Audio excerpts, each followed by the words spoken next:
Let me do a couple ad hoc derivations of the kinematics equations. There are only two equations. You will be required to know these. And so just make sure that you just memorize these. You'll work with them so much that hopefully they'll just be ingrained in your mind.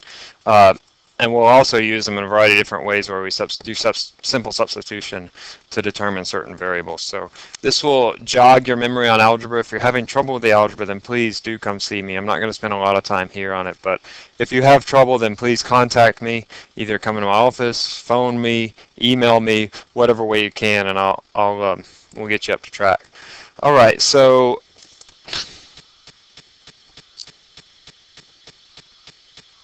let me show you first the actual way to derive them, and that's using calculus to derive them. Again, you're not required to know this, but I just want to show you. It just takes a couple of minutes. We know that the acceleration is equal to dv dt. That's the derivative of the velocity with respect to time. That's just the definition of acceleration. So I can say that dv is equal to a dt, and then we integrate both sides. And again, if you're not in calculus, don't worry about this. Just you can fast forward a couple minutes.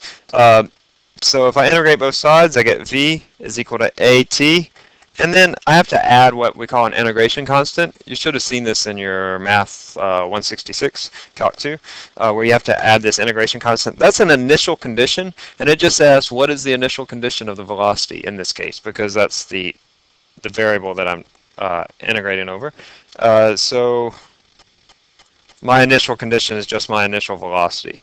So that's my first equation. Usually I'll write it as v naught plus at, where v naught is the initial velocity. I don't think that's a term that I've used yet, but this is just the initial velocity.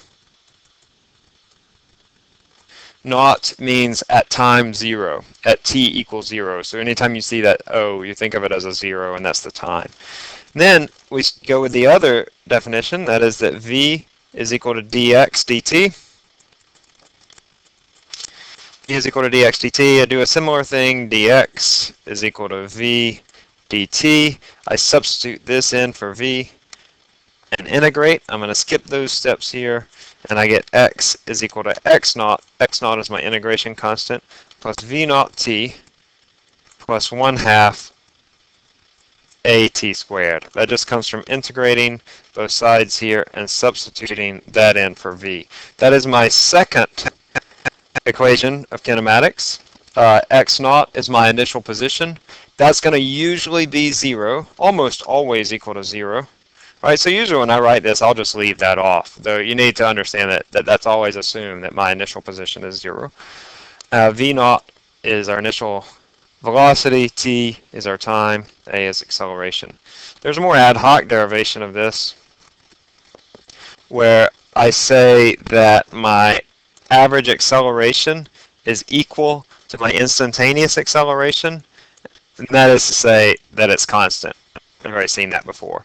So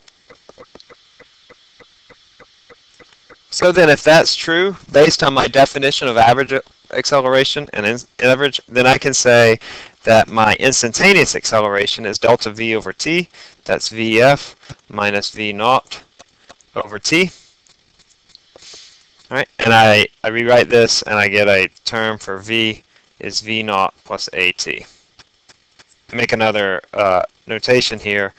That vf means the final velocity. It will be assumed, however, when I write v, that I mean the final velocity. That is the velocity at this particular time. So you might see that as either way, but always just remember that vf is the same as v.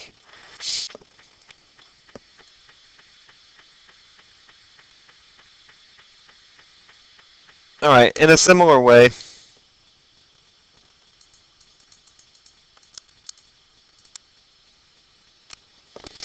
if I let my average velocity, this is a little trickier, I let my average velocity equal vf plus v naught over 2, and that's true assuming that I have constant acceleration.